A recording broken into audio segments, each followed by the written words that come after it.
الحمد للہ رب العالمین۔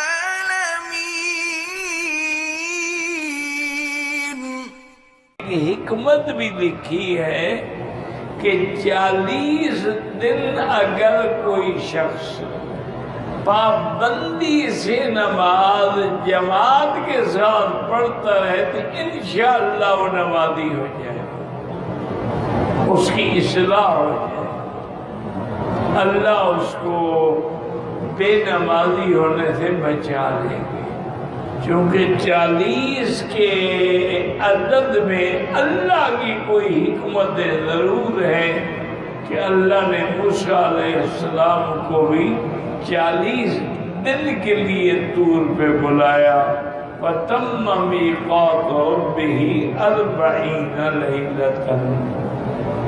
اور اسی طرح جب آدمی کا نطفہ بنتا ہے، پھر علقہ بنتا ہے،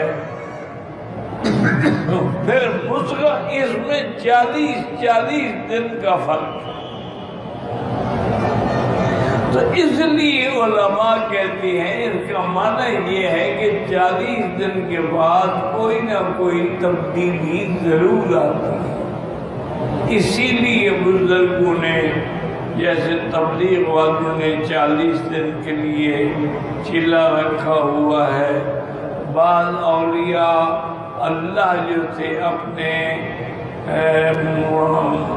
مقام پہ خانقاہوں میں 40 دن کی عبادت کا ایک انہوں نے اصول رکھا ہوا ہے، تو اس کی وجہ یہی تھی کہ بھی تبدیلی آتی ہے بندے کے، اور ویسے بھی کیسے نہ ہو، جب گناہوں کا اثر ہوتا ہے تو نیکی کا اثر کیوں نہیں؟